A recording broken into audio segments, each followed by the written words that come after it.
नहीं, मैं वही कहता हूँ, जैसे हमने ये कोशिश शुरू की, जैसे हमारे साथ में कई लोग हैं, उन्होंने भी की, कि देखिए बाबा साहब के नाम देखिए मैंने एक बात कही बोली थी कि कुछ लोग हैं जो भगवा झंडा उठा करके दंगाई करते हैं इन रिस्पॉन्स टू हरा झंडा। मतलब आप समझ जाओगे मैं क्या कह रहा हूँ। या हाँ हाँ। असल में वो असल में वो कुछ छोटे उँगली पे गिनने जितने लोग हैं। पूरा समाज ऐसे नहीं होता है कि पूरा समाज चला गया, एकदम लड़ रहे हैं, ऐसा नहीं है। सब भाईचारा अच्छा है, ऐसे कोई ये नहीं होता। बात रही अभी अम्बेडकर जी के नाम पर लड़ने वालों की, तो बाबा साहब का सिर्फ पोस्टर लगाने से आप मतलब आप अम्बेडकराइट थोड़ी हो गए। आपने कितना पढ़ा? उनको पढ़ो ना यार। आप उनका कोट लगाते हो कि शिक्षा शेरनी का दूध है, पियोगे दहाड़ोगे। आपने पिया? आपने पढ़ा? आपने शिक्षा ली? वही बात है। हम्म। ये दिक्कत है हमारे यहाँ। व्यक्ति पूजा और क्या कहा, प्रॉब्लम को सॉल्व ना करना, प्रॉब्लम के ऊपर फालतू में लड़ना और बाद में उसी प्रॉब्लम के हत्थे मर जाना। एक कॉमन आदमी अपने घर में किससे परेशान है आज की डेट में? रोटी कपड़ा मकान, बेसिक नीड चाहिए 70 भाई। साल से पिछला वही हाल है ना? यही हाल है। रिलीजन कब आता है? जब ये सब कंप्लीट हो जाए तब रिलीजन आता है ना? सेल्फ नहीं, आइडेंटिटी जो होती इंडिया है आदमी। इंडिया में सौरभ भाई, इंडिया में केस नहीं है। अगर ऐसा रिलीजन बाद में आता तो बाबा बाबा के पास इतनी भीड़ नहीं होती लोगों की। रोटी कपड़ा मकान की जो अब देखो लॉजिकल आयम भैया का नाम मैं लेके यहाँ बोल रहा हूँ, क्रिटिसाइज कर रहा हूँ उन्हें। मेरा पहला क्रिटिसिज्म ये है उनसे कि आपने हमेशा से ये सोचा है कि बाबा बाबा बाबा करते रहेंगे, बाबा को क्रिटिसाइज करते रहेंगे तो प्रॉब्लम सॉल्व हो जाएगी। नो, हमने ही बाबा के ऊपर बात करी, मैं मानता हूँ। और शेखर भाई से मेरी जब बात हो रही थी, शेखर भाई ने बोला था कि बाबा को वो टारगेट मत करो। बाबा के पास लोग क्यों जा रहे हैं, प्रॉब्लम क्या है, उनको क्या नहीं मिल रही है, सुविधा नहीं मिल रही है, बेसिक मेडिकल फैसिलिटीज नहीं मिल ये रही मैंने है, बोला था। बीमार हो रहे हैं तब बाबा के पास। हाँ, ये आपने ही बोला था, शेखर भाई दोनों ने मिलकर, मैं उनको बता रहा हूँ, मैं थोड़ा सा कंफ्यूज हो जाता हूँ। अच्छा, तो उन प्रॉब्लम्स को टारगेट करिए आप। अगर उनको बेसिक प्रॉब्लम मिलने लग गई तो बाबा के पास क्यों जाएंगे प्रॉब्लम लेके? गवर्नमेंट अगर उनकी सुनने लग जाए तो बाबा को क्यों आना पड़ेगा बीच में? बाबा तो उनको मलहम का काम देता है ना। तो आप जब क्रिटिसाइज बाबा को कर रहे हैं तो आप फैसिलिटीज को भी, जो गवर्नमेंट की पॉलिसीज है, जो उनको भी टारगेट करिए। बताइए कि क्या चीज ऐसी है जो गरीबों को मिल नहीं पा रही है, उस मिडिल क्लास वर्ग को नहीं मिल पा रही है, जो बाबा के पास जाके भटक रहा है और परेशान हो रहा है ना? तो मेरा कहने का सिंपल सा मतलब ये है भाई कि प्रॉब्लम जहां आपको दिखे, वहां बस उस प्रॉब्लम को आइडेंटिफाई करिए और सॉल्यूशन निकालिए। उसको मिल्क मत करिए। आप मिल्क करना शुरू कर देते हैं, वो खराब हो जाता है काम। फिर वो फट जाता है और वो हाँ। फटने के बाद उसको फेंक दो। उसमें कीड़े पड़ जाएंगे और वो कीड़े बाद में आके इनको वो खटमल बन के काटेंगे। ये बिल्कुल। देखो रवि भाई, मुद्दा पूरा एकदम साफ है। समस्या देखिए, यूरोपियंस क्यों इतने आगे चले गए हमसे, अमेरिकन। वो हमेशा आप देखा होगा विंटर से वो डरते थे। आज भी विंटर इज कमिंग, क्योंकि भाई ठंडी है। हाँ हाँ लाइफ वाइप हाँ। वाइप आउट हो जाएगी वहां से। हमेशा जिसको जिंदगी का डर हो ना कि यार क्या हो जाएगा, वो हमेशा लड़ाई की प्रैक्टिस करता रहे। ठीक है। और जिसको मतलब यार पैम्पर्ड बेबी का कंसेप्ट क्या है देखो, अगर आपको सब मिल रहा है तो क्यों बंदा क्यों मार्शल आर्ट से कोचिंग में जाएगा? अगर हम्म। सब फिक्स है एकदम, तो वो बोलेगा कि वो पोएट्री करेगा, दारू पी के करे या कैसे भी करे। हम्म। मतलब मैं बता रहा हूँ, नॉट हाँ इन हाँ। नेगेटिव सेंस, होगा ऐसा। तो बात वही है कि आज आप एक जो अभी अपने बाबा की जो ये हमने बात की, शेखर भाई ने भी कही है। देखिए मुद्दा हम्म ऐसा होता है, अगर आप साइंस पढ़े हो तो आपको एक कंसेप्ट पता होता है, क्रिटिकल मास फिनोमेना। हम्म। मैं ठीक है। उसको नॉर्मली ऐसे समझाता हूँ कि अगर आपको पानी उबालना है, अगर हम्म जरूरत है गर्म पानी की, वो पानी हम्म। उबलने के लिए जो आजू बाजू का एनवायरनमेंट होता है जिसमें वो उबले, वो हाँ। कर दो। भले ही उसके नीचे खुद ठीक। को जला देना पड़े। अगर पानी उबालना अर्जेंट है हम्म। तो पानी उबालने के लिए जो जो होगा वो करो। उसको लेकर ठीक के है। झंडा मत बनाओ कि पानी उबालो संगठन और चल पड़े हो। अरे भाई क्या करते हो यार? प्रॉब्लम है, समस्या का समाधान कर दो। प्रॉब्लम को जो जैसा आपने कहा मिल्क मत करो, सेम वही बात है। बिल्कुल। तो क्रिटिकल मास अभी फिनोमेनन जो होता है वो ज्यादा जरूरी है हमारे यहाँ। जो चाहिए वो चाहिए, कैसे पाएंगे उसका तरीका ढूंढ के कर दो। एक क्रिटिसिज्म और आया था, क्रिटिसिज्म क्या कह रहा हूँ, सॉरी। कल मैं प्रखर का पॉडकास्ट सुन रहा था जिसपे अभी कैबिनेट मिनिस्टर आए हुए थे, ठीक है? तो उनके गोयल साथ साहब। पॉडकास्ट था। हाँ हाँ, गोयल साहब। तो वो जब प्रखर ने उनसे ये पूछा कि क्या हमारी इंडिया की यूनिवर्सिटीज और जो कॉलेज हैं वो कब हार्वर्ड और स्टैनफोर्ड जैसी लेवल की हो जाएंगी? तो वो कह रहे हैं हो रही है, हो रही है, हो रही है, पुणे में भी एक खुली है। तो ये बताइए कि क्या ऐसा हो रहा है आपके हिसाब से कि हमारे इंडिया की जो यूनिवर्सिटीज का जो लेवल है, आप तो जानती है कि एग्जाम वगैरह में कैसी धांधली होती है, उसकी तो बात ही अलग रखी है। पर हमारी यूनिवर्सिटी और कॉलेज की जो वैल्यू है, क्या कभी भी ऐसा लग रहा है आपको, मतलब आने वाले वक्त में स्टैनफोर्ड और हार्वर्ड की बराबरी हम कर पाएंगे? और इसका वो क्या होगा? लाइक अगर मैं एक बार मैं अपनी बात कंप्लीट कर लूं सौरभ भाई, कि मैं पता कब मान लूंगा, मैं जब ये मान लूंगा जब जितने पॉलिटिशियंस है ना उनके बच्चे पढ़ने लग जाएंगे इन कॉलेज और यूनिवर्सिटीज में, तब मैं मान लूंगा कि हाँ भाई हमारे उस लेवल के हो गए। ये अपने बच्चे खुद बाहर भेजते हैं और हमारे इंडिया को बोलते हैं कि भाई ये कॉलेज कितना कमाल के हैं। बात वही है ना, देखो मैं पॉलिटिशियंस को ब्लेम नहीं करता हूँ। मैं भी हम्म कॉलेज में स्टूडेंट था, मैं भी नालायक ही था। मैंने भी कोई सिलेबस को एकदम ऐसे पढ़ाई नहीं की। बच्चे कब हम्म पढ़ेंगे? मैं ये नहीं कहता हूँ कि हम्म हमारी यूनिवर्सिटीज कब हार्वर्ड स्टैनफोर्ड बनेंगी। हमारे बच्चे कब पढ़ेंगे? कब वो सीखेंगे कि अप्रोच क्या होता है? सिंपल है, आप हैरी पॉटर को जानते हो? हम्म उसमें वो जो हीरो है, उसका नाम नहीं याद है मुझे, जो भी हो।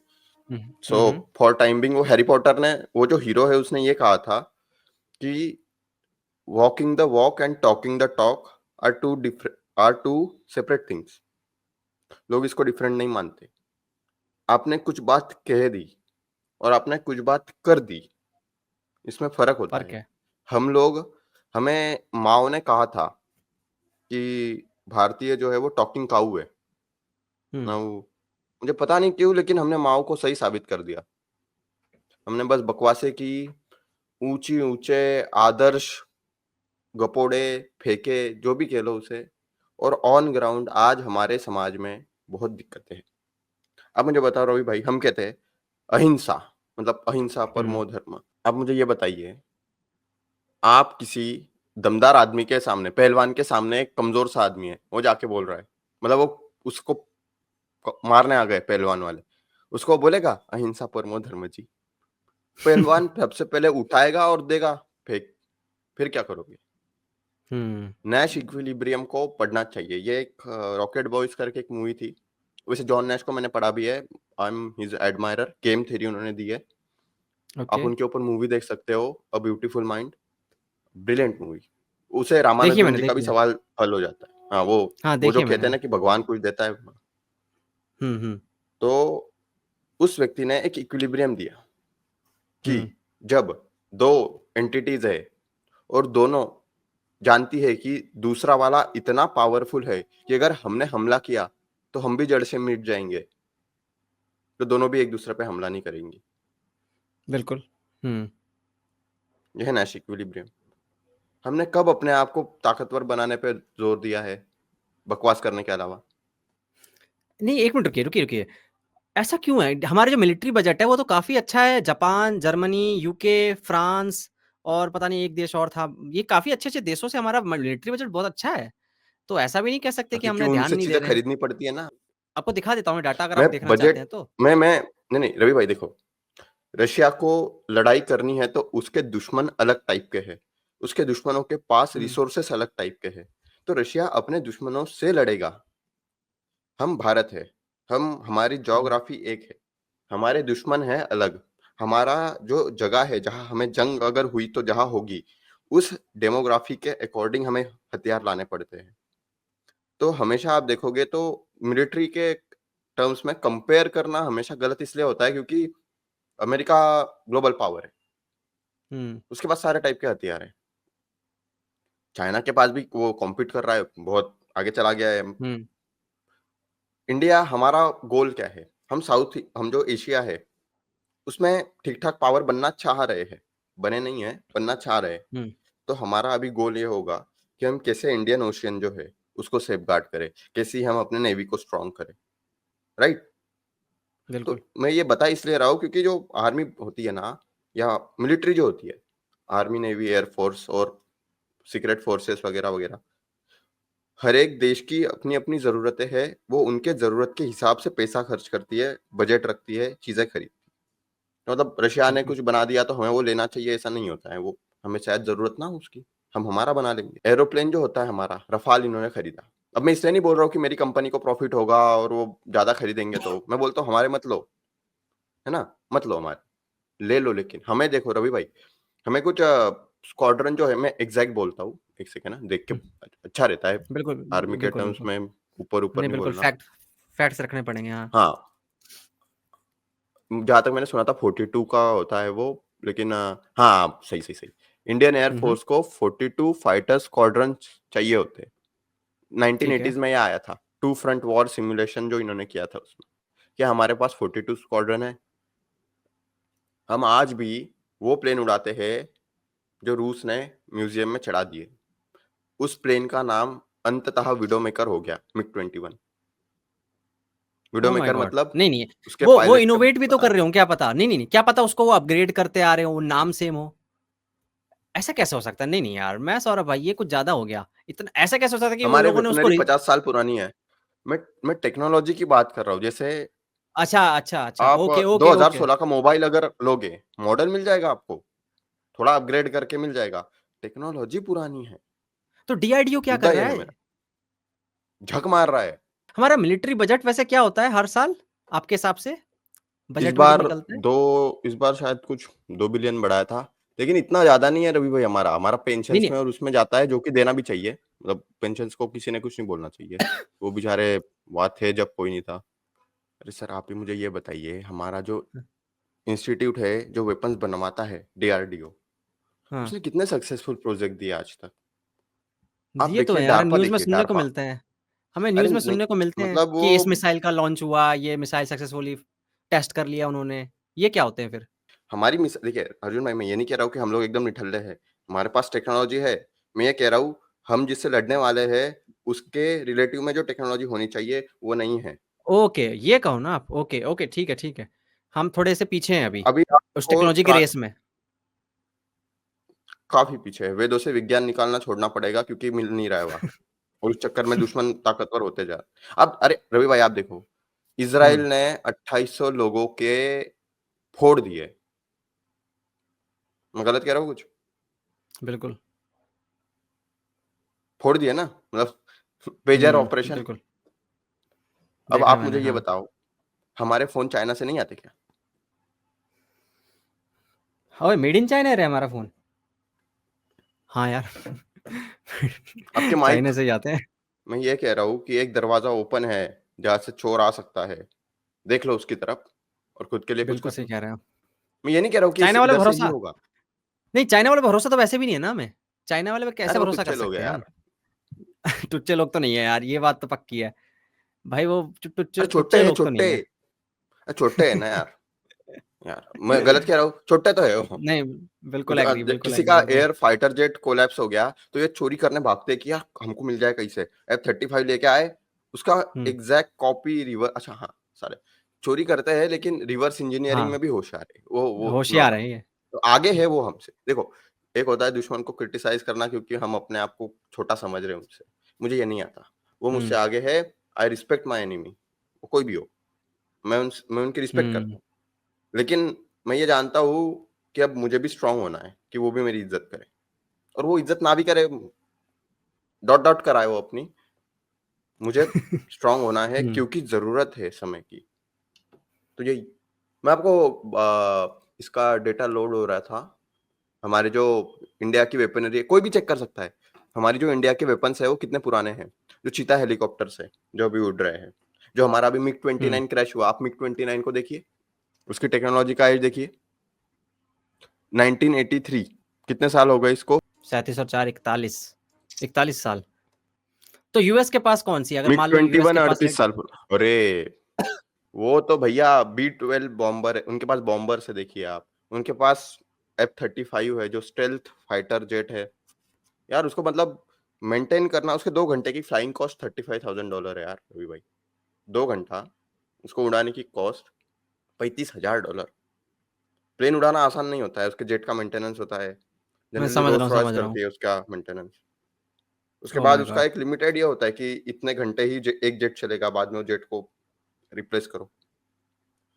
एविएशन बहुत महंगा और बहुत, मतलब ज़्यादा कॉम्प्लेक्स दिमाग वालों का काम है। भार्गव भाई वहाँ सही सूट करेंगे रॉकेट में। बिल्कुल। वो तो भैया, वो तो अल्टीमेट है एकदम।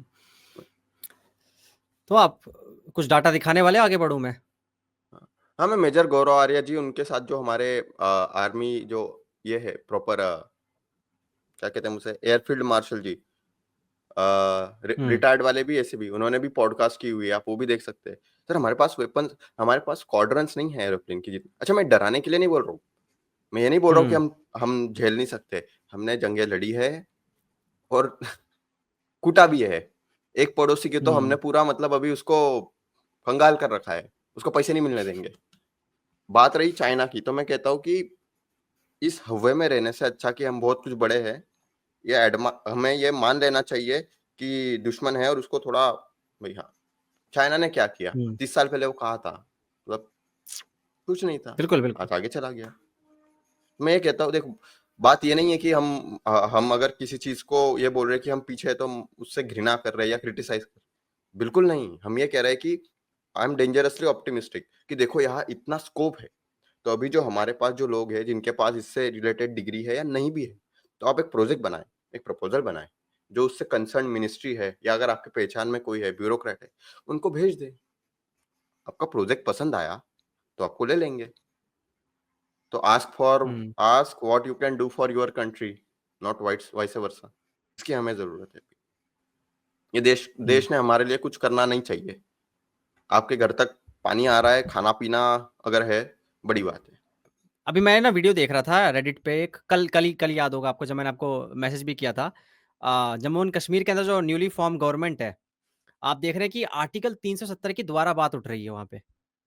तो मुझे पहले ये जानना है एक तो, कि क्या ये ऐसा कुछ हरकत कर सकते हैं, जैसा कि मतलब जिस बात का डर है हमें कि आर्टिकल 370 वहां से हटा दें, हटाने मतलब लगा दे वापस, आपको लगता है ऐसा पॉसिबल हो सकता है, ये किसी तरीके से कर सकते हैं? भूल जाओ, इट वॉज अ हिस्ट्री। 5 अगस्त अब से मनाया जाएगा, काफी लंबे समय तक। आप देखो रवि भाई, 370 35 में हुआ क्या है असल में, 1954 का एक अध्यादेश था, हम्म जो मतलब उसका एक बहुत बड़ा बैकग्राउंड है, मैं वो भी बता सकता हूँ कि वो क्यों लगा, कैसे आया। बारामूला में फौज ने, मतलब जो फौज थी उन्होंने, मतलब महिलाओं के, उन्होंने वहां 1/3 पॉपुलेशन बची थी, सिर्फ 2/3 को निपटा दिया। ऐसी पाकिस्तान ने आर्मी भेजी थी ट्राइबल्स लोगों की, वगैरह वगैरह जो भी हुआ। मुद्दा यह है आर्टिकल 373 का, कि आर्टिकल 370 35 है उसका, जो प्रेसिडेंट का अध्यादेश था 1954 का, हम्म वो लागू था। अब वो 1954 का था सिर्फ, उसमें अमेंडमेंट कई हुए, 60 में हुए, 64 65 शास्त्री जी ने किए, 66 उसके बाद इंदिरा गांधी जी ने किए, 80s में उसमें कई अमेंडमेंट्स हुए। लेकिन 1964 में जो हमारा कॉन्स्टिट्यूशन था, मोटा मोटी बात ये था कि वो कश्मीर पर लग रहा था। आपके सारे स्टेट इक्वल है, हम्म सेंटर के पास में आपके डिफेंस का, फॉरेन मिनिस्ट्री का और 2-3 चीजें हैं उनका जिम्मा है, राइट।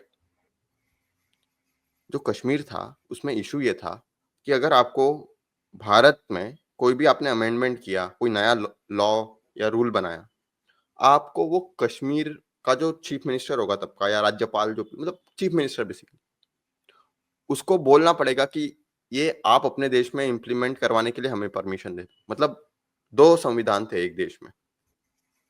उससे होता क्या था, जो रिजर्वेशन था एसटी लोगों के लिए, वो वहां लागू नहीं होता था।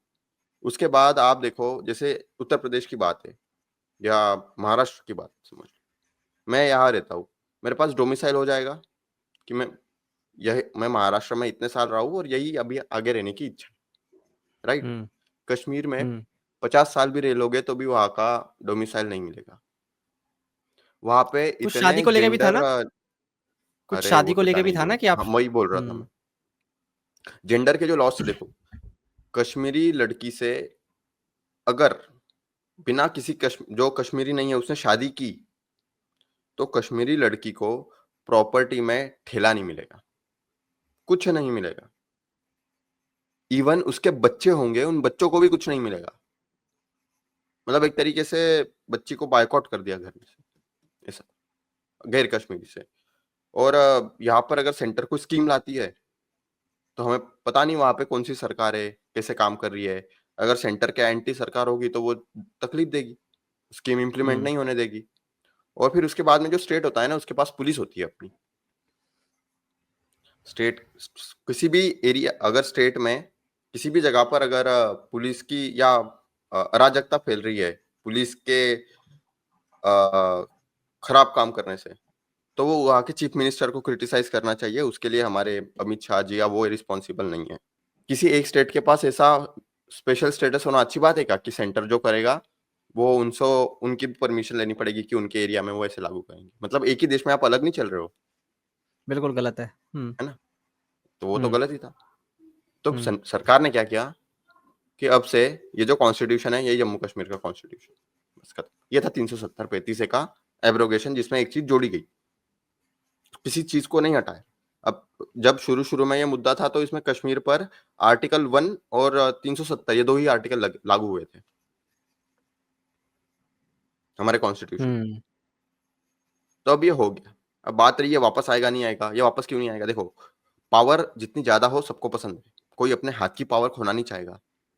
अब सेंटर के पास कश्मीर में भी पावर है, ठीक ठाक। हम्म जो भी सेंट्रल गवर्नमेंट आएगी, ऐसी कौन सी गवर्नमेंट है जो अपने अंडर की जो अपनी जो पावर है या जो अपना दायरा है उसको छोटा कर लेगी? कोई नहीं करेगा। इसलिए आप देखोगे। सौरभ भाई, आप सौरभ भाई, जो अभी चुनाव हुए थे जम्मू कश्मीर के अंदर, इसके अंदर जब हम्म, रिपोर्टर पूछ रहे थे वहां के लोकल लोगों से कि भैया ये बताइए 370 के हटने के बाद आपको कैसा लग रहा है, कह रहे हैं बहुत अच्छा लग रहा है जी, अमन शांति फैली हुई है, पहले की तरह माहौल नहीं है, हर कोई अपने जो राष्ट्रभक्ति है उसको खुल के व्यक्त कर सकता है, बहुत अच्छा है। तो कैसे बीजेपी को की सरकार वहां नहीं बनी भाई? अगर इतना ही अगर बीजेपी ने अच्छा कर दिया आप लोगों के लिए तो आपका मन क्यों नहीं बदला? आपने बीजेपी को सपोर्ट क्यों नहीं किया? वहां पे ऐसी सरकार क्यों बन गई वापस? मेरे को ना कुशाग्र ने सही कहा था, कुशाग्र के साथ मैंने पॉडकास्ट किया था, मैंने उससे यही सवाल पूछा था कि जम्मू कश्मीर में क्या होगा, तो उन्होंने बोला भाई आप बीजेपी कुछ कर ले वहां के लिए। बट मैं बीजेपी का सपोर्ट नहीं कर रहा हूं, पर मैं कह रहा हूं बीजेपी ने अगर किया है, अगर तुम रिपोर्ट में बोल ही रहे हो कि सब कुछ अच्छा किया, तो क्यों नहीं दिया? और तो कुशाग्र ने मुझे बोला कि उनकी मानसिकता नहीं बदलने वाली है, उनकी सोच नहीं बदलने वाली, इसी क्या कारण ये, पीएम मोदी जी के इसी बयान कारण बदल सुनिए ना, सकते हैं? आप सुनिए तो, इतने सुनिए ना, एक बार मेरी बात सुनिए सौरभ भाई, इतने समय बाद वहां सरकार दोबारा बनी, ठीक है, सब कुछ ठीक होने के बाद इतनी स्टेबिलिटी आई, उसके बाद अब सरकार बनी, आपको फोकस क्या करना चाहिए? डेवलपमेंट में फोकस करना चाहिए ना, कि कैसे यार निवेश बढ़े, इन्वेस्टमेंट बढ़े, क्या करना चाहिए, ट्रैवलिंग कैसे बढ़े, कश्मीर को और खूबसूरत कैसे बनाया जाए, कैसे सब कुछ किया जाए। आपका ध्यान कहाँ है आर्टिकल 370 के ऊपर? बताओ, ये कैसी सोच है यार? उसके हटने से पता है आपको, अदानी जी को वहां पर काफी सारी माइंस का एक्सेस मिल जाएगा। उनकी जो तो क्या वो हो गया, जिस उससे चीजों को रोजगार तो जमीन को बढ़ेगा अपना ना, समझते हैं। तो रोजगार ही तो बढ़ेगा ना इससे, अगर मान लो अदानी जी, देखो, कश्मीर अब ये की लोग जो पता है, साइकी है ये, ना, हाँ, कश्मीर की जो साइकी है, इनको कई आप एक कर्नल अजय रैना सर है, उनको सुनिए। ब्रिलियंट, मतलब मैंने उनकी किताबें पढ़ी है, मास्टर क्लास किताबें लिखी उन्होंने। देखिए, कश्मीर को ना सबने लूटा, उनके अपनों ने भी लूटा जब सत्ता आई। कश्मीर बहुत, मतलब मारा हुआ प्रदेश है। वो डरता है बाहर के लोगों से, सही बताता हूँ मैं आपको। वो नहीं चाहता कि कोई बाहर से आए वापस।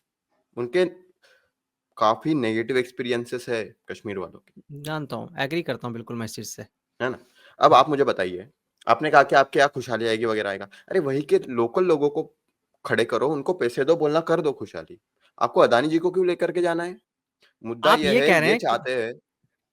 नहीं, अदानी ने वहां माइन खोली जिसके कारण वहां के पर्यावरण को खराबी हो रही है, इस कारण आपको प्रॉब्लम है, या कि अदानी को देना ही नहीं चाहिए था नहीं, कुछ? नहीं, अब मुझे उससे भी, मैं कह ये रहा हूँ, एक आदमी है। अब जैसे मैं हम्म महाराष्ट्र में रहता हूँ, यहाँ एक सेंटिमेंट बहुत प्रोमिनेंट है कि यहाँ से बिज़नेस गुजरात ले जाया जा रहा है, जो हो रहा है। ठीक चालू है। इलेक्शन में मोदी जी 12,000 करोड़ गुजरात के लिए, 12,000 करोड़ बिहार के लिए अनाउंस करे जा रहे हैं। यहाँ के लिए उन्होंने हम्म नहीं किए। और वैसे भी महाराष्ट्रियंस को कभी कुछ ज़्यादा मिला भी नहीं है, वो हम छोड़ो वो, हमें उससे लेना-देना भी नहीं है, चाहिए भी नहीं, रखो तुम। लेकिन जहाँ तुम हम्म डेवलपमेंट के लिए दे रहे हो, वहाँ तो कर दो, वहाँ करप्शन कर रहे हैं वो लोग। खैर बहरहाल, जो इसका मसला है कश्मीर का, देखो रवि भाई, पावर जिसके पास होती है ना, अंततः जिसकी लाठी उसकी भैंस होती है। अपने पास का डंडा कोई देना नहीं चाहेगा। सेंटर में कोई भी गवर्नमेंट आए, आर्टिकल ये जो हुआ है, इसको वापस नहीं लाएगी। इवन कांग्रेस ने भी कहा था कि इसके ऊपर वो, उनके मैनिफेस्टो में नहीं था हम्म शायद। अब बात रही सर नेशनल कॉन्फ्रेंस की, उमर अब्दुल्ला जी, इनको लोग देशद्रोही बोलते हैं। लोग गधे हैं, इन्होंने नहीं पढ़ा उनके बारे में।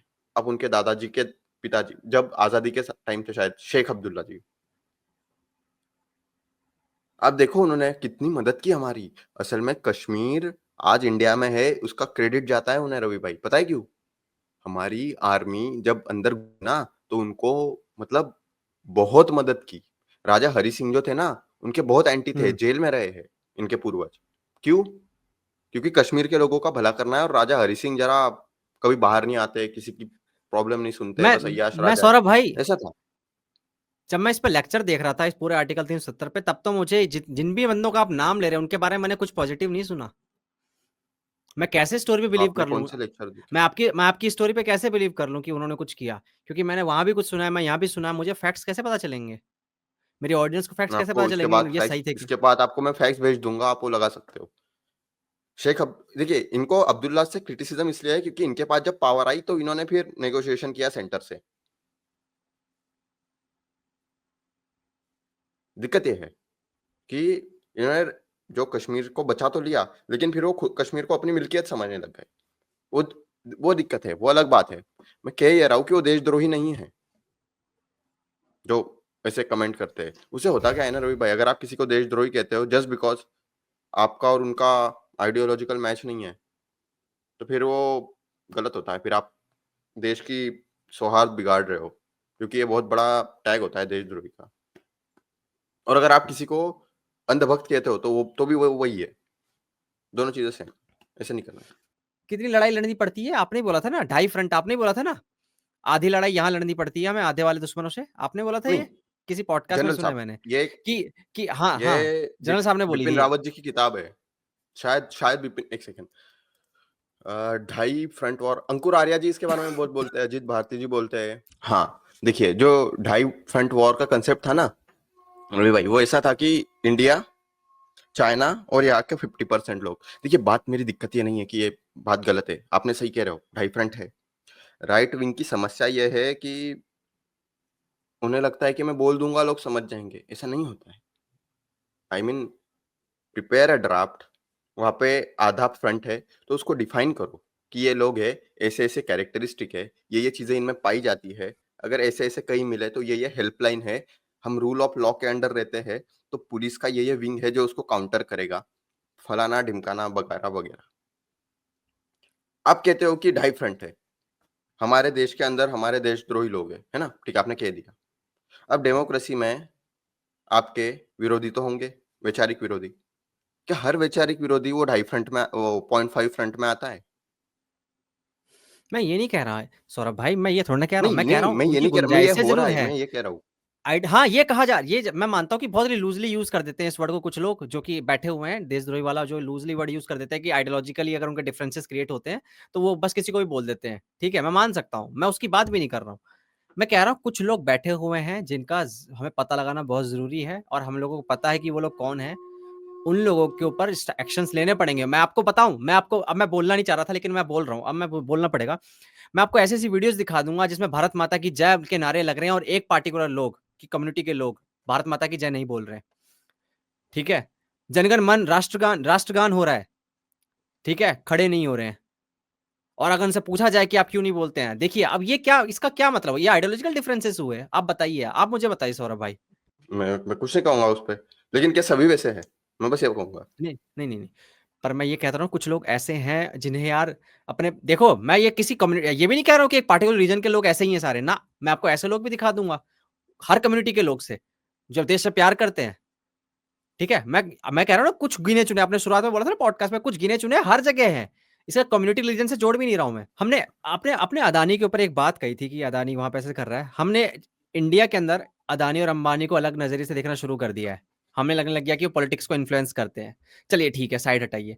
वहां ट्रंप में और इलॉन मस्क में कैसी दोस्ती सबको पता है, और इलॉन मस्क खुली तरीके से ट्विटर पे सपोर्ट करता है ट्रंप को। ठीक है, ठीक है, अब सुनिए ध्यान से। अमेरिका में सभी करते हैं, कमला हैरिस हाँ के हाँ, सपोर्ट में बहुत लोग आए थे। बिल्कुल, चलिए ठीक है, ओपनली कर पाते हैं।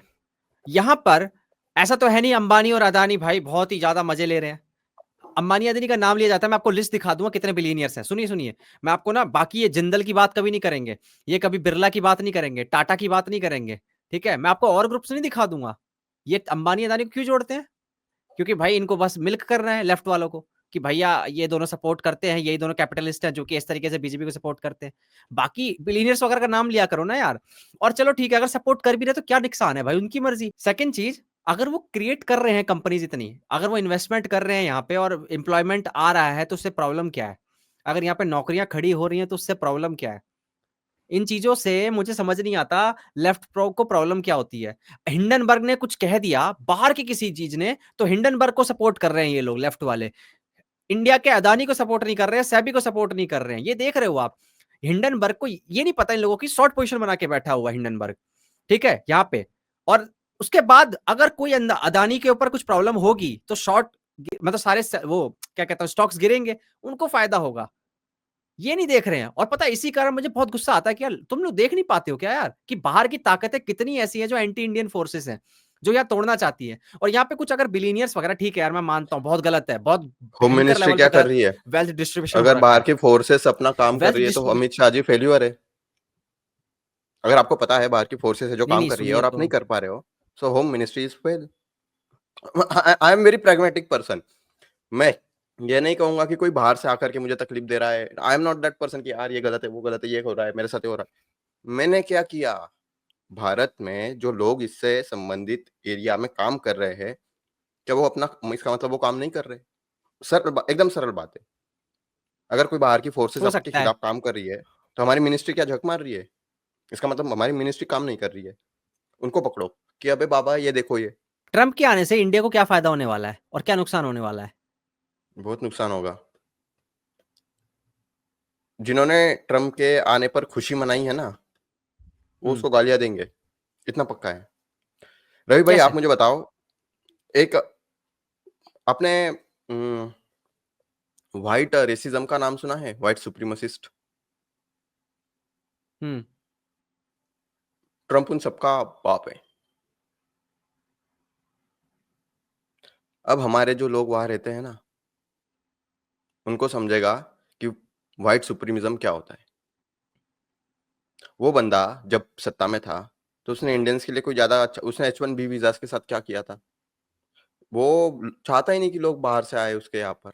वो चाहता है कि अमेरिका बाहर से सामान ना ले, खुद बनाए। वो आत्मनिर्भर अमेरिका बनाना चाह रहा है। तो गलत क्या है उसमें? वाइट मतलब आत्मनिर्भरता में कोई प्रॉब्लम थोड़ी ना, अगर वो अपने बारे में सोच रहा है अपना देश की आत्मनिर्भर बने, तो उसमें प्रॉब्लम क्या है? डॉलर्स का आप समझते हो, जो हमारी आर्थिक सिस्टम है पूरे वर्ल्ड की, ग्लोबल सिस्टम, वो डॉलर पे चलती है। बिल्कुल। डॉलर कहाँ से आएंगे? तो यार कोई और करेंसी और आ अगर जाएगी यार बीच अगर में, अगर अमेरिका वो अपने मान, आप को बुलंद करना चाहता है, तो उसके पास कई रिसोर्सेस है, कई लोग हैं, वो कर लेगा। चूसेगा किसको? हमें, इंडिया को, जो गरीब, जो सबसे लेबर डेवलपिंग को, देश है भाई। देखो, जो लेबर को एक जहाँ पे कम है। हाँ। डेवलप एक डेवलप्ड आदमी है जो वो कह रहा है कि हमें और डेवलप्ड होना है, राइट? संसाधन जो दुनिया में है डेवलपमेंट के गोल को रीच करने के, वो तो लिमिटेड है भाई। सही कह रहा हूँ? वो अगर अपने आप को डेवलप करेगा, उसको रिसोर्सेज चाहिए, उसके पास डीप पॉकेट्स है, वो पैसा फेंकेगा, रिसोर्सेज जितने चाहे उतना एक्वायर कर लेगा। रिसोर्सेज हमें नहीं चाहिए क्या इंडिया को? हमें भी तो चाहिए ना। तो तो अगर वो ये इसका इसका ज्यादा ट्रम्प से पैसे क्या से लेने खरीदेगा, देना? हमारे पास क्या है? तो क्या ये ट्रम्प की ऐसी सोच है? ट्रम्प की ऐसी सोच ही ऐसी है, इसी कारण से प्रॉब्लम हो रही, क्योंकि यार ट्रम्प तो दोबारा पहले भी बना था ना, तो पहले इतना खतरनाक तो ऐसा नहीं कर रहा था कोई नेगेटिव, पर इस बार बन गया तो आपको लग रहा है कि इस बार वो अपने इविल कुछ प्लान लेके आया है। ना ना ना, देखो, अमेरिकन ने ट्रम्प को चुना है, उसके हम्म। आने ना आने से हमें एक घंटा फर्क नहीं पड़ता। हमारे लोग वहां जो रहते हैं, हमारे लोग हैं वहां, उन लोगों पर गलत असर पड़ सकता है। क्योंकि ये, देखो, मुझे नहीं पता भार्गव भाई ने आपको क्या बताया ट्रम्प के बारे में, शायद उन्होंने वोट दिया नहीं दिया। मैं नहीं आपको उन्होंने इतना मुझसे, बता सकता हूँ। हाँ, उनको पूछना आपकी व्हाइट सुप्रीमिज्म क्या है वहां पर। वो लोग बहुत खतरनाक है, डेंजर लोग है वो अपने मतलब, उन्होंने यार एक पूरी ब्रीड का सफाया कर दिया। देखो मेरी दिक्कत ये नहीं है रवि भाई, सुनो, ट्रम्प आए, हैरिस आए, उनका कोई वारिस ना भी आए, मुझे फर्क नहीं पड़ता किसी से। मैं ये कह रहा हूँ, अमेरिकन आज की डेट में ग्लोबल पावर है, और ट्रम्प जैसा आदमी उस ग्लोबल पावर को अगर लीड कर रहा है, किसके साथ? इलॉन मस्क वगैरह वगैरह, तो मुझे इशू है। क्योंकि हाँ। अमेरिकन का जो फिलोसॉफी है, अमेरिकन प्रैग्मेटिज्म, वो डेंजरस है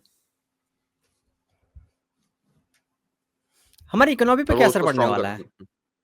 हमारी इकोनॉमी पे क्या असर पड़ेगा यार? अमेरिका का डॉलर अगर स्ट्रेंथन होगा तो इंडियन रुपी घटेगा, हम्म। ये पहला वाला। दूसरा, हमारी जो इकोनॉमी है वो हम किसको ज्यादा एक्सपोर्ट करते हैं? अमेरिकन को। हमारा चाइना के साथ तो घाटा है ना, अमेरिका के साथ हमें प्रॉफिट होता है। अब ट्रम्प कहता है हम बाहर से चीजें नहीं लेंगे, हम खुद बनाएंगे। तो वो किससे, वो बाहर से जो ले रहा है वो बंद करेगा तो नुकसान किसको है? मैं आपको इसके लिए फैक्चुअल ये डेटा दिखाता हूँ, इंडिया अमेरिका ट्रेड। ये इसका है, हाँ, अपना यूएसए का। ठीक है। US goods and services trade with India, ये एस्टिमेटेड है सर 192 बिलियन, ये 2022 का है, हाँ। आप देखो डेफिसिट कितना है, मतलब अमेरिका से हमको इतना प्रॉफिट हुआ, हमारे पास आए वो पैसे ट्रेड डेफिसिट का 45 मतलब ये पॉइंट। होता है? अरे ट्रेड डिफिसिट मतलब अमेरिका बोल रहा है कि हमारा ट्रेड डिफिसिट है, मतलब उनका डेफिसिट है तो हमारा प्रॉफिट है ना। एक सेकंड रुको, US goods and service trade deficit with India, okay okay okay, ठीक है। उन्होंने हमको 73 बिलियन डॉलर एक्सपोर्ट किए और हमसे 118.8 बिलियन डॉलर इंपोर्ट किए। सो 118.8 माइनस 73 कर लो, 45.7 या 45.8 पकड़ लो, जो भी होगा। तो अब आप मुझे बताइए, अगर उसने कह दिया कि अभी हमें इंडिया से इंपोर्ट बंद करने हैं, जैसे हम कहते हैं कि चाइना से बंद करवाने हैं, क्या होगा? हमारा 45 बिलियन डॉलर का घाटा नहीं होगा क्या? हम्म। कुछ चीजें और भी हैं जो सुनने में आ रही, जैसे एक तो ये इलेक्ट्रिक कार पे सब्सिडी वो खत्म कर देगा जो थी। वो ऐसा क्यों करेगा ये नहीं पता, प्लस वो ग्लोबल वार्मिंग को होक्स मानता है, ये एक सबसे बड़ा खतरा है। जितने भी जो कार्बन क्या कहते हैं एमिशंस करने वाली कंपनीज हैं उनको खुली छूट मिल जाएगी जब, क्योंकि वो ऐसी पॉलिसी रेगुलेशन आने नहीं देगा जो क्लाइमेट के लिए कुछ कदम उठा पाए। ग्रीन एनर्जी जो आए मतलब लेकर अगर आइडिया, तो उसको भी कुछ सपोर्ट मिलेगा नहीं, क्योंकि ग्लोबल वार्मिंग को मानता नहीं है वो। तो ऐसे भी कुछ खतरे बताए जा रहे हैं। तो ले दे के बेड़ा गर्क हो रखा है उन कुछ लोगों के हिसाब से। हम इंसान जो होते हैं ना, उनकी एक, हमारी एक लिमिटेशन है, किसी की भी ह्यूमन काइंड की। हम्म। हम अगर हम्म। सोचते हैं तो एक ही पैरेलल में सोच सकते हैं। जैसे अगर मैं इकोनॉमी में सोच रहा हूँ, तो इकोनॉमी में अगर किसी एक एडम स्मिथ का नाम ले लेता हूँ, चलो उसकी बात करके हम्म। सोच रहा हूँ, तो मैं एडम स्मिथ की तरीके से सोचने की कोशिश कर रहा हूँ उसके मॉडल में, राइट। लेकिन उसी हम्म। समय एन नंबर ऑफ डिफरेंट चीजें एक ही चीज पर अप्लाई हो रही है, और मेरी लिमिटेशन है कि मैं एक ही इस एंगल से सोच पा रहा हूँ। मैं आपको ये बता इसलिए रहा हूँ क्योंकि हम कितने ही एनालिसिस कर ले, कितना ही किसी को कह ले कि वो तो भाई कार्बन एमिशन ये हो जाएगा वो हो जाएगा, हम्म। मैं ये जानता हूँ कि in the end nature will take its course. हम इंसान अगर कितना ही कर ले, हम वो जो क्लाइमेट का ये जो है ना, इसको रिवर्स नहीं कर सकते। हम लोग नहीं छोड़ सकते हमारे मोबाइल लैपटॉप, हमारे घर की बिजली।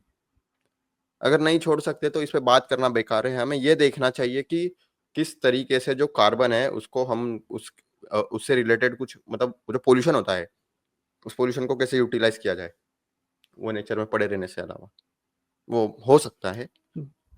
उस पे भी बिल्कुल। टेक्नोलॉजीज है, चल रहा है।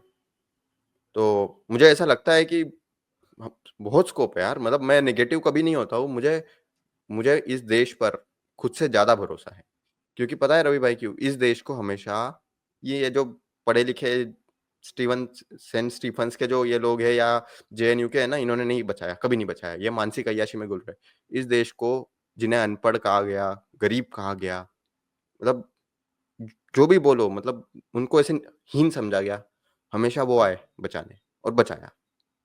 इस देश में बहुत पोटेंशियल है। जब इसके पास एजुकेशन नहीं था तब इतना था, तो आप सोचो अगर आप प्रॉपर एजुकेशन दे दे, रिसोर्सेज दे दे, तो ये लोग कितना कर। आप सोचो एलपीजी रिफॉर्म हुए 90s में यार, आज उषा वैनसे, वो वाइस सेकंड लेडी है अमेरिका की, इंडियन है वो। सही कह रहा हूँ ना मैं? आपने इस पॉपुलेशन को थोड़ा सा चांस मिल गया कहीं पर, तो आज देखो कहाँ पर है। क्या हमारे यहाँ नहीं हो सकते क्या? हमारे यहाँ क्यों नहीं है? बिल्कुल, बिल्कुल, बिल्कुल मानता हूँ।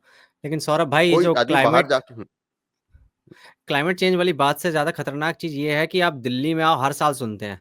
10 साल से सुनता आ रहा हूँ कि एक्यूआई इतना हो गया, 400 पार, 500 पार।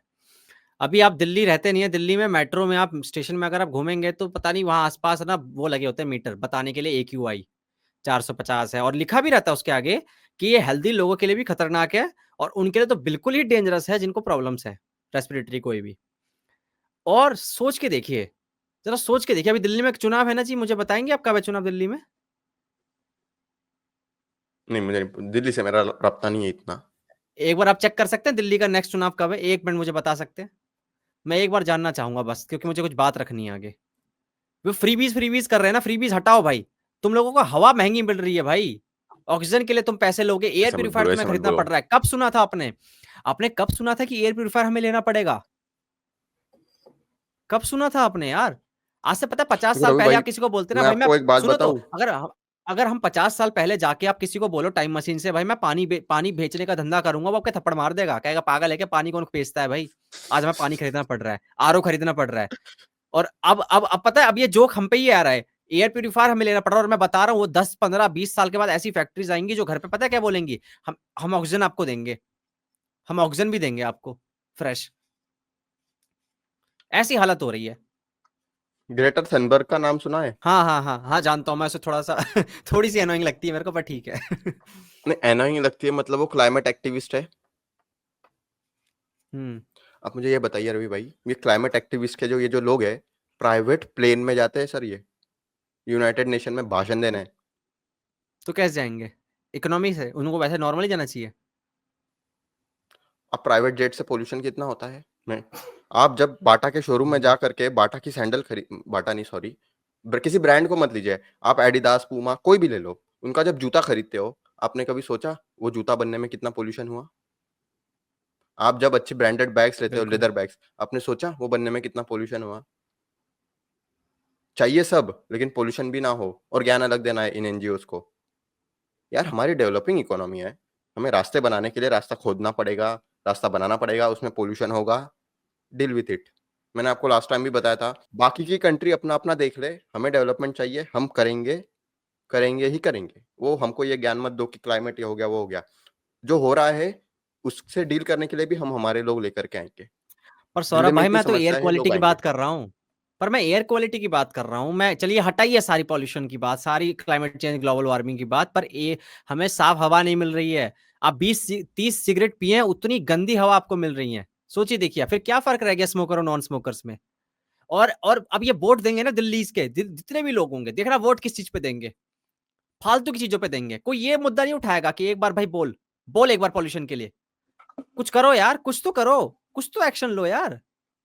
अरे एक्सपेक्टेंसी कम तुमने लाइफ एक्सपेक्टेंसी कम कर दी है भाई 15-20 साल कम हो गए हैं 10 से 15 अभी आपने रिपोर्ट पढ़ी थी ना 10 से 15 साल कट गए हैं जिंदगी के किसी मरते हुए इंसान से बोल दो कि 10 साल दूंगा तेरे को और एक्स्ट्रा वो तो खुशी खुशी ले लेगा इनको फर्क ही नहीं पड़ता यार इन लोगों को इतने गधे हैं ये दिल्ली का जहाँ तक मैं जानता हूँ, उसकी भौगोलिक परिस्थिति भी वैसी है कि वहाँ एयर ब्लॉक हो जाती है। ये तो ये आप ही ने बहाना बताया था हुआ मुझे। सौरभ भाई ये बहाना मैं हुआ मैं क्या फिर सॉल्यूशन पे आ रहा हूँ। नहीं, नहीं, मैं स शुरू हाँ अरे भाई, रवि भाई, शुरुआत कर रहा हूँ। तो उसकी हाँ हाँ मैं ये नहीं कह रहा हूँ कि ये बहाना है। मैं ये पूछ रहा हूँ आपसे कि आपने ऐसा मुझे बताया था एक बार कॉल पे कि ऐसी ज्योग्राफिक ये हालत है ना? हम्म जो उसका अगर अभी आप जैसे हम ये बात कर रहे हैं, आप सोचो कितनी बड़ी अपॉर्च्युनिटी है। कोई व्यक्ति हम्म इस प्रॉब्लम हम्म को अगर सॉल्व कर दे, कितना अमीर हो सकता है। सॉल्व करने की बात नहीं इम्प्लीमेंटेशन की बात है एग्जीक्यूशन की बात है जी हमें पता है ये ऐसा तो है नहीं कि बेवकूफ बैठे हैं ऐसा तो है नहीं बेवकूफ बैठे हैं इनको पता नहीं है प्रॉब्लम और इनको ये पता नहीं है कि सॉल्यूशन क्या है इसका बट इम्प्लीमेंटेशन में प्रॉब्लम है एक तो साथ कोई नहीं आता दिल्ली के बंदे भी थोड़े आलसी हैं ऑड इवन लागू किया तो दिक्कत हो गई इनको बट चलो मानता हूँ यार ठीक है यार ऑड इवन में शायद उनको प्रॉब्लम हो गई होगी दिल्ली जैसे प्रॉब्लम हो जाती है ठीक है बट यार बहुत सारे ऐसे सॉल्यूशन हैं जो आप इम्प्लीमेंट कर सकते हैं आप थोड़ा फ्रीबीज वाला सिस्टम खत्म करिए पैसे वहां से निकाल के पॉल्यूशन को टैकल करिए अभी 6 महीने में यार वो चलिए आप तो चलिए मैं बता रहा हूँ एक बार सौरभ भाई मैं आपको इनविटेशन देता हूँ आइए दिल्ली आइए एक बार और सही कह रहा हूँ एक बार एयरपोर्ट से देखो उतर रवि के भाई, एक बार खुल क्लाइमेट चेंज के ऊपर मैंने रिसर्च की है, मैंने मेरा पेपर भी पब्लिश किया है इसमें। जो कोल से हमारे पावर प्लांट चलते हैं उन पे सब मैंने वो सब कर चुका हूँ। मैं आपको बता क्यों मैं उस पे जा इसलिए नहीं रहा हूँ, क्योंकि अपने ट्रॉमा को क्यों खुरे दे? आप मुझे बताइए, एक बंदा सॉल्यूशन कर रहा है, वो रोज उसने 2 साल मेहनत की, उसका एक प्रोजेक्ट बनाया, उसने सब किया, उसने मेरे पास मतलब मैंने ये भी सोचा कि आर्ट हाउसेस जो होते हैं, उनको बनने में ज़्यादा मतलब पॉल्यूशन होता है, प्रॉपर्टी वगैरह, तो बिल्डर्स से मतलब कि वो जो डायनामिक हाउस नया कांसेप्ट आया है वो, उनको कंटेनर हाउस बोलते हैं बट वो नेगेटिव लगता है। जो डायनामिक हाउसिंग है, नई टेक्नोलॉजी है, उसका यूज़ करके ये किया जाए। हुँ। मैंने मैंने बहुत कोशिश की अपने साइड से, मुझे रिस्पॉन्स नहीं मिला। और बाद में जब आप देखते हो कि आपके प्रोजेक्ट में बस एक नेशनल सिक्योरिटी के नाम पे गलती निकाल के छोड़ दिया जाता है, तो फिर आप मतलब फिर आपका मन उब जाता है। इसलिए मैं जो क्लाइमेट एक्टिविस्ट है या ये जो क्लाइमेट वाले हैं, इनसे मेरा मन उब गया है कि यार मरने दो, डेवलपमेंट चाहिए, पॉल्यूशन मैंने मैंने जो अगर कोई तरीका देता है, अच्छी बात है, नहीं तो मरने दो लोगों को, वैसे भी लोग ज़्यादा हो गए। क्या ही करूँ? अब क्या ही बोलूँ मैं? कोई समाधान ले जा रहा है, तुम उसको भगा दे रहे हो, बोले नहीं चलेगा, पैसा नहीं है, वो नहीं है। फिर और रो भी रहे हो अलग से कि यार खराब हो गई हालत, ऐसा हो गया, वैसा हो गया। तो नहीं चलता ना वो, ऐसा नहीं चलता है। मतलब चित भी मेरी, हुँ। पट भी मेरी। तो सौरभ भाई बड़े कन्फ्यूज़ से लग रहे हो, क्या हुआ? नहीं मैं मुझे लगा था आप एसजे की बात कर रहे थे कुछ और वो एल्गोरिदम किसकी, वाली। किसकी? किसकी, किसकी? एसजे एसजे और वो कुछ एल्गोरिदम अच्छा। वाला आपने बोला था। अरे हाँ, हाँ। लेकिन यार वो पिछली बार हमने बात कर ली तो मैंने सोचा अब उस हाँ, ठीक है कंस्पिरेसी के चलेगा। ऊपर थोड़ी रिसर्च कर लेते हैं, वो कर लेंगे बात उसके ऊपर। और साइंस जर्नी के ऊपर मैं काफ़ी मिल्क कर चुका हूँ यार।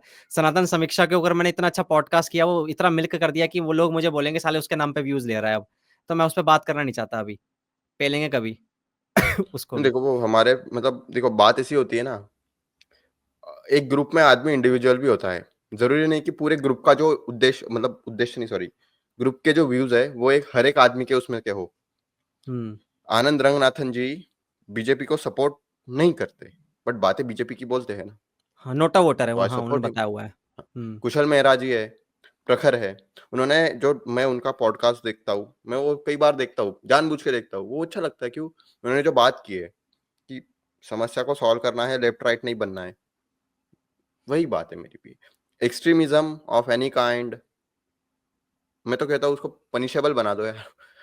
राइट विंग की दिक्कत है वो चीज़ों को डिफाइन करता नहीं है, लेफ्ट विंग की दिक्कत है कि वो डेफिनेशंस में अपने आप को इतना फँसा लिया है कि वो उसी में दम घुट के मर जाएगा। वो अपने इको चैम्बर हुँ। में रहता है, राइट विंग अपना ग्रुप भी नहीं बना पाता। दोनों बीच में आओ, एक टेबल पे बैठो, हम लोगों हुँ। क्या लेफ्ट राइट जिधर लेफ्ट वालों को मैं राइट में बिठाऊँगा अपने।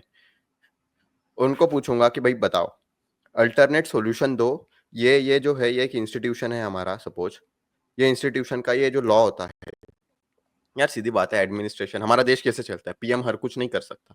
एक कॉन्स्टिट्यूशन है उसमें उसका कुछ दायित्व है, वो दायित्व के अंडर वो कुछ भी कर सकता है। वो कोई भी हुँ, हो, हुँ। ब्यूरोक्रेट हो, जज हो, कोई भी हो, राइट?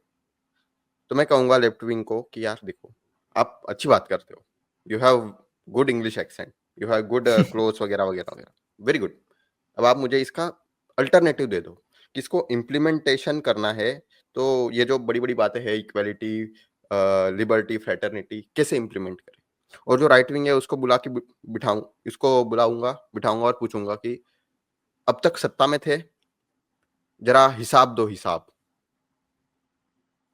और ये काम करवाना है, इसकी अकाउंट अगर आपको सत्ता चाहिए, रिस्पॉन्सिबिलिटी चाहिए, तो इसकी अकाउंटेबिलिटी कौन लेगा? कि अगर ये नहीं हुआ तय समय में, तो किसको फांसी पे टाँगे हम? ये मैं राइट विंग से हुँ। पूछूँगा।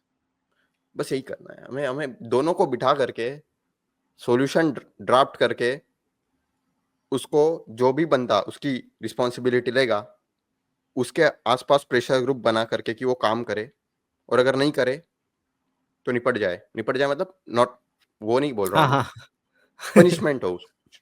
हुँ। ऐसा हो। अगर कोई रास्ता बनाता है वही है मैं ये नितिन गडकरी जी का ये जो सॉल्यूशन है ना, उसको बहुत मानता हूँ कि हुँ। कोई रास्ता बनाता है, तो रास्ते पे उसका हुँ। शिलालेख बनाओ कि श्री इन्होंने ये रास्ता बनाया, इतने सालों तक टेंडर है, मेंटेनेंस में इतने सालों तक इनका ये है, इतना बजट था। कुछ हुँ। भी दिक्कत हुई, तो ये रहा गवर्नमेंट अथॉरिटी का नंबर, इस पर फ़ोटो के साथ व्हाट्सएप करो, बात करेंगे। दूसरा कॉन्ट्रैक्टर का नंबर कि सर आपने ये टेंडर लेकर के ये बनाया था, आपके रास्ते में या आपके प्रोजेक्ट में ये इश्यूज़ आए हैं, आप देखो उसको सॉल्व कर दो और एक टाइम फ्रेम दे दो कि 1.5 महीने के अंडर करना ही पड़ेगा, अगर नहीं किया तो कॉन्ट्रैक्टर पे फाइन लगा देंगे। या ट्रांस मतलब कुछ नहीं है, हमारे यहाँ सब बढ़िया है। ट्रांसपेरेंसी जो है ना सरकार में, वो ला दो। अब मैं लोगों को बढ़िया चीज़ बताता हूँ।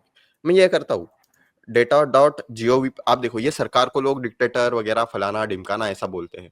अरे ये सबसे अच्छी हुँ। सरकार है यार। ये कोई डिक्टेटोरियल गवर्नमेंट नहीं है। इन्होंने असली डिक्टेटोरियल सरकार देखी नहीं है मतलब। इन्होंने वो इमरजेंसी का समय नहीं देखा हुआ। हुँ। आप तो जानते हो ना नसबंदी की थी कुछ लोगों की, हाँ, हाँ, कई कई 60 लोगों की। लोगों की, कुछ लोग भी नहीं, 60 लाख लोगों की नसबंदी हुई थी, उसमें से 2000 लोग मारे गए थे उस प्रोसेस में, तो सबको पता है वो कैसा काल था। देखो ये data.gov.in है। इस पे आपको क्या-क्या मिलेगा? इस पे आपको सब कुछ मिलेगा। सब कुछ मतलब गवर्नमेंट ने क्या-क्या काम किए, आपकी पॉलिसीज़ क्या है, एजुकेशन मिनिस्ट्री क्या काम कर रही है। और ये कैसे सबसे बढ़िया अपडेट बात होता है? पता है क्या है? ये ये अपडेट सरकार की है कैसे-कैसे प्रॉपर्टी। नहीं कितने टाइम में अपडेट होता रहता है ये? कहीं पिछले साल का डाटा दिखा रहे हो हाँ, ये? हमेशा, हमेशा, हमेशा। नहीं, ना, ना, ना, ये वेबसाइट ही सरकार की है प्रॉपर। डिजिटल इंडिया के अरे तभी तो अंतर्गत पूछ रहा बनाई हूँ, हुई। सरकार की तभी तो पूछ रहा हूँ कि कितना टाइम लगेगा? क्योंकि भाई ये बहुत धीरे काम होता है इनका। जो भी हो, जो अभी तक का डेटा है वही काफ़ी है इनको निपटाने के लिए। निपटाने मतलब हुँ, इनको क्रिटिसाइज़ या सपोर्ट करने के लिए। मैं कहूँगा कि यार डेटा लो, देखो, लेकर के पढ़ो। अच्छा समस्या है ना, तो समस्या का समाधान लेकर के पहुँच जाओ कि मैं कर देता हूँ, मेरी गारंटी, मैं रिस्पॉन्सिबिलिटी लेता हूँ। मुझे टेंडर दे दो इसका। ठीक है। नहीं देंगे क्या लोग? रोते हुँ, क्यों हुँ, हो कि यार ये समस्या है, वो समस्या है, तुम काम नहीं कर रहे हो। ठीक है, तुम कर दो, इतना ही है तो। अ, और मैं इससे ज़्यादा कुछ नहीं बोलता हूँ। इसलिए मैं किसी को ना सपोर्ट करता हूँ, ना क्रिटिसाइज़ करता हूँ। अगर मेरे हुँ, लायक कोई काम आए तो काम कर दूँगा और बाद में मस्त थकने के बाद सो जाऊँगा, चैन की नींद। मुझे क्या लेना-देना बाकी। और अगर लोगों ने हुँ, ठान ही लिया है कि सबको मिलके मरना है, तो मरने वालों को मौत मुबारक। अपन बैठ के तमाशा देखने वालों में से बन जाएँगे। इसके बाद रवि हुँ, भाई एक और वेबसाइट है, पीआईबी है, प्रेस रिलीज़ जो होती है ना, रोज़ सरकार ने हुँ, हुँ, क्या-क्या मतलब प्रेस रिलीज़ होते हैं सरकार के, तो पीआईबी एक है, आप उस पर जाओ प्रेस इन्फॉर्मेशन ब्यूरो पे, वो हमेशा आपको डेटा देगा। देखो जैसे, ये देखो, इसमें आपको हर मिनिस्ट्री ने आप डेट डालो, उस दिन क्या क्या दिया, ये प्रेस रिलीज़ देता है प्रॉपर। अब आप मुझे बताइए, आपको प्रॉपर डेटा मिल रहा है वेबसाइट पर, गवर्नमेंट ऑथराइज्ड, हाँ, ऐसे नहीं, ये कोई ऐसे थर्ड पार्टी नहीं है। आप लाइव लॉ हुँ, पे जा हुँ, सकते हो। सुप्रीम कोर्ट के सारे जजमेंट्स क्या है, कैसे है, एडमिनिस्ट्रेशन की समझ। तो हमारी सरकार की फिलहाल की बस 2-3 ही समस्या है, ज़्यादा। हुँ, हुँ, हुँ, वो अपने आप को कुछ लार्जर दैन लाइफ दिखाना चाहते हैं, जो कि वो है नहीं। वो हमारे नौकर है, उनको मैं नौकर ही कहता हूँ, जो कि वो है भी। से जो सेवक ब्यूरोक्रेट्स बोलना है चाहिए। उनका, वो सर पे चढ़ के बैठ जाए तो नौकर ही बोलना सही रहता है ना। और मैं आपको झूठ नहीं बोल रहा हूँ, आप ब्यूरोक्रेसी का अगर हिंदी में मतलब देखोगे तो नौकरशाह होता है। लोग उसको बोलते नहीं है उस शब्द को, इसलिए हुँ, वो वी आर ब्यूरोक्रेट्स, नौकरशाह हो तुम। हमारे यहाँ लोग नौकरशाह बनने के लिए बहुत प्रिपरेशन करते हैं। कोई दिक्कत नहीं है, जिनकी उसकी इच्छा, बुरा नहीं हुँ, है वो बनना। समस्या ये है रवि भाई कि ये सरकार अपने अपोजिट सुनना नहीं चाहती है। मोदी जी पहले 2-3 साल बहुत अच्छे इंसान थे। उन्होंने सबको सुना। बाद में फिर अभी सेकंड टर्म में उन्होंने क्या किया, सब पीएमओ को हो रहा है। और हमारी दिक्कत पता है रवि भाई क्या है? एक आदमी ने कुछ अर्ज़ी लगाई, वो 2.5 साल बैठा है कि रिस्पॉन्स आएगा। उसने कुछ लिखा था कि मुझे ये सामान चाहिए अपने डिपो के लिए। 2.5 साल उसको रिस्पॉन्स नहीं दिया। 2.5 साल बाद जब इसने बहुत प्रेशर लगा दिया, तो पता है क्या बोलते हैं? अरे नहीं, वो तो हमारे पास नहीं है। एक हमारे पास नहीं है, ये कहने के लिए आपने 2.5 साल लगाए। पहले बता देते यार, उसके 2.5 साल बच जाते, वो कुछ और कर लेता, कहीं और से जुगाड़ लेता। तो ये जो फाइलें हुँ, लेकर के फाइलें फेंक देने का कल्चर है ना, कि फाइलें ली और अटका दी, कहाँ है? बाद में वो फाइल ढूँढने में एक आदमी लगता है इनको, कि फाइल ढूँढने वाले डिपार्टमेंट बनाओ। ऐसे मतलब आप सोच रहे हो, हर चीज़ पीएमओ को क्यों जाएगी भाई? हर चीज़ पीएमओ से क्यों ऑपरेट हो रही है? क्या इंस्टीट्यूशंस मर गए सारे? हमारे जो इंस्टीट्यूशंस है, वो अपना-अपना काम करेंगे। सरकार का काम है कि वो जो इंस्टीट्यूशन है, उसको जो काम दिया था, क्या वो कर रहा है? अगर इधर-उधर हो रहा है, तो उसको पकड़ लो। उसके उनके पास टूल्स होते हुँ, हैं। ये सरकार इनके पास जो सारी टूल्स है ना, वो इसलिए यूज़ करती है कि हम ही सत्ता में कैसे बने रहें। तो बात ऐसी है कि जनता 5 साल, 10 साल झेलती है डंडे के शासन को। उसके बाद मुसोलिनी की मौत आपने देखी होगी कैसी हुई थी, मतलब बहुत उसकी डेड बॉडी के साथ जो काम किया गया, तो डंडे के साथ किया गया शासन में आप एक मतलब गुंडा होते हो हिस्ट्री की नज़र में, और आपके बारे में भले ही 5-10 साल आप जब जीवित हो तो अच्छा-अच्छा कहा जाए, बाद में अच्छा नहीं कहा जाएगा। मोदी जी ये बात जानते हैं, वो अच्छे इंसान हैं, वो अच्छे शासक हैं, लेकिन बात वही है कि वो जो मुद्दे हैं उनको सॉल्व नहीं करते, वो फालतू, वो उनके स्पीच कौन लिखता है यार, मुझे ये वो आदमी थे तो यार, फैक्चुअली इनकरेक्ट डेटा बताते हैं। एक पीएम फैक्चुअली इनकरेक्ट बात कर रहा है, आपको अच्छा लगता है? बिरसा मुंडा जी 1857 की क्रांति में थे, हद हो गई। मतलब कुछ भी, मतलब मेरा देखो, कई बार चिढ़ आती है कि यार, फिर तरस आता है कि यार जाने दो बेचारे। और मैं ये जानता हूँ कि मैं अगर उस जगह होता ना, मैं भी ऐसा ही होता, तो मैं भी कोई ऐसा ये नहीं हूँ कोई मैं एकदम बड़ा आदमी हूँ और मैं सबसे सही हूँ, मैं भी इसी देश का हिस्सा हूँ, मेरे को भी कोई कुछ कहना चाहे कह सकता है, जितना कर सकता हूँ उतना करूँगा, जितना लिख सकता हूँ उतना लिखता हूँ, प्रॉब्लम को सॉल्व करना है उतना करता हूँ, बस बस उससे ज्यादा कुछ, सब वैसे ही करें।